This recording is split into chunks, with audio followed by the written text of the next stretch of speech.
Hey guys, this is Team Respect here with our new series, Sit Down with OBJ. And here with me I have our main OBJ player, Tank. How's it going, guys? Tank here with Team Respect. Giving you a sit down with the OBJs. We'll just go over my story, or whatever you want to call it. Go ahead and begin. And then we'll do commentary. Yeah, I started back with Twitchy. He's my best friend in real life. We went to high school together. We started playing some COD 4 pubs just for fun. We were terrible. And then Modern Warfare 2 hardcore GB stars. Then Black Ops didn't play at all. It was just a terrible game. And Modern Warfare 3 we started taking seriously. Figured try our best, try our hardest. So we started right off within about a week playing GBs on S&D only. So played that for a couple weeks and we wanted to get into some variant. So that's what we did. I got into variant. I really had no clue how it worked, anything about it. I just knew that it was important to be going anywhere in this game, so we started to play it. I guess you could say I'm the leader of the team, so I chose my position first, and not knowing much about CTF in general, I know Fear Moho, and I really like him and his OBJ, so I was like, hey, I'll just be an OBJ. I felt like that was the most important position on the team, I guess. Not really knowing much, so here I am, OBJ. And pretty much here we're gonna do this is a small place. This is dome, so it's kind of tough, but he's tough to completely understand as for an OBJ how he runs it. But this, smaller map, so you're gonna see him get a little more kills. There's gonna be a little more chaos, a little more gunfights than you would typically want your OBJ to be in. But they can play this game just like anybody else and get plenty of kills.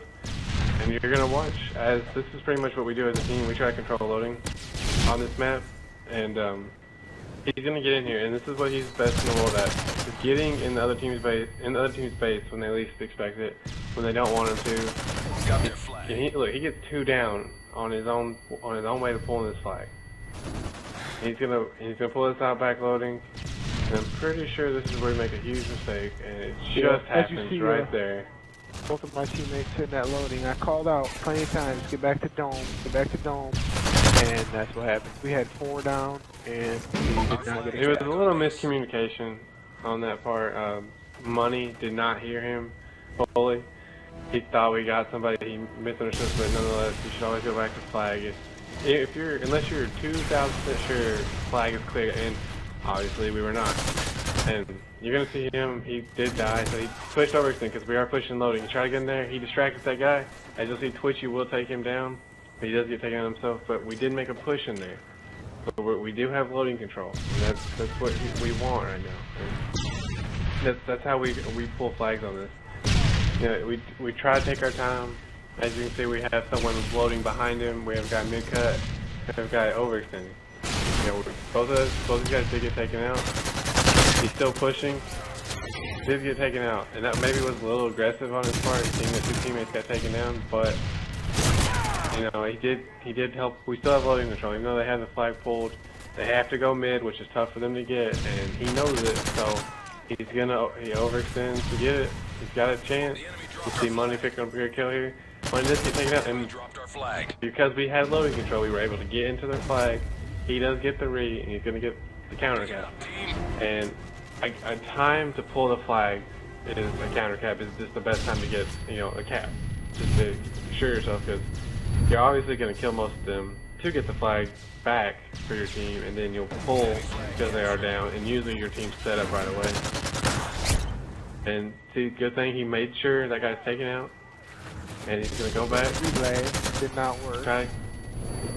And he's gonna back up right here, because my teammate is trying to get loading control. As you can see, him and Money here, he's gonna stay, Time, even though time is winding down, we're still playing this out. We're still playing like there's 5 minutes left. And he does a great job of helping team control loading. He goes mid-cut, if he sees his teammate going in, he sees me come to mid-cut, so he's gonna go back to loading.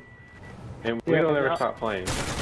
A lot of the times, maybe not so much on this map, but bigger maps you guys will see more later on in the series, I'm kind of more of an OBJ I can do everything really. Like if I get to a good map controlling spot where a Slayer should be, I try my best to hold it down even though I have a PP. I try my best to hold it down until my Slayer can get there. And then I'll pull the flag. I know when we're coming off the break, and this is our breakoff shot. You will see him, and that is most likely me behind him. And we will push this every time. He is stunned. We all see that. Yes, that's obvious. But as you can see in the bottom left, Kyle does get a 4-piece, which is just amazing. But you see me right there with him. So there's really no way he's gonna, I've got his back. This right here is very difficult for me. Because that 4-piece was so early, and you don't see that every day, he's got to go clear them all out in bottom dome. He does a great job getting, I think, 2, and then he gets 2 more assists. So that does enable me to get the pull because of the, how he got those kids down for me and basically supported me. And you're gonna watch him get these 2. Watch him, he spawns up, and what does he do? He gets my chase at mid-cut and gets a 2-piece. And that's his ability to realize the situation. You have to have awareness when playing this. Like right here, another guy pulls it. He has to realize to get his chase. He's gonna go down here and wait. He knows the spawn kill. He's gonna get it. And because that death right there, that death that just happened, that guy spawns behind him. And that is unfortunate, but he did what he had to do right there. He got the spawn kill, and he rotated back. Alright, right here, very important. You're gonna see, someone just went down in our flags. What does he do? Instead of overextending, he comes back to flag, make sure it's controlled, and that's what you have to do. Especially on this map, we don't want anything. We have a 2-0 lead. Why force the issue? Why do anything that doesn't need to be done? I want to talk a little bit about myself as an OBJ, I guess you could say. PP90 all the way. It's my only gun I ever SMD, maybe ACR once in a while, but for running OBJ, CTF, it's just the best gun in the game. I started off just because I didn't really know much about the guns in the game early on, and I guess you could say I didn't like the looks of this gun. I just think it's an ugly looking gun. It looks like a water gun I had when I was and I guess I kind of based it off of looks. But after using it, getting good with it, it's by far the best gun in the game. You got a pistol top dome, gonna pick them up. Enemy flag captured. That ammo. Another thing I would say about myself is I'm not an aggressive. Just a second. Is this the juke? Is this the juke? This is the juke. And juked. And should have get the 2-piece, but just couldn't get it. But anyway, go ahead. Yeah. What was I saying? Oh, about myself as an OBJ. I guess I'm not very aggressive. I would like to say I'm great OBJ in general, but I'm not aggressive. I'm not the kind of OBJ that's just gonna run in there, pull the flag, and you will see him. He is smart. He's slower, obviously, but that's fine. In this thing, well, any time he pulls the flag, it probably should have been or will be capped. If it's not capped, it's most likely everyone's supporting his fault, and I'll be the first to admit it. It's just some stuff happens. But the downside of him not pulling as much as he, as being aggressive with it, which in time I think will come. It's just OBJ, for the ones that don't realize, you guys shouldn't be scared to pull flags sometimes. You have to be aware of the situation on the map. If you know that for some reason or another there's 2 guys on this side of the map, pull on the other side, and by the time you get there, your teammates will spawn there if you pull the right way and there's no one there and you've made the right assumption. And right there, you have made the flag cap happen.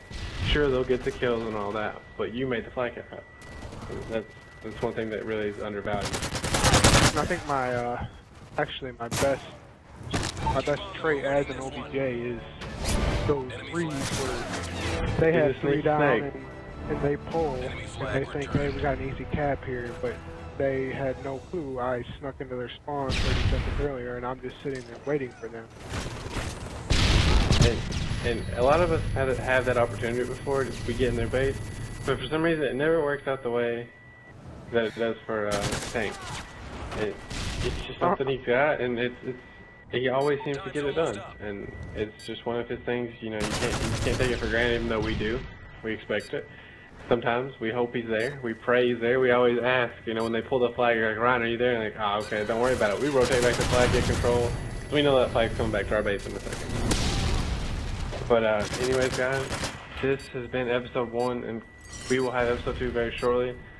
And hopefully on a bigger map. Hope you guys enjoy. Stay tuned for Sit Down with the Slayers in our next listen. Later, guys. Mission accomplished. Good work.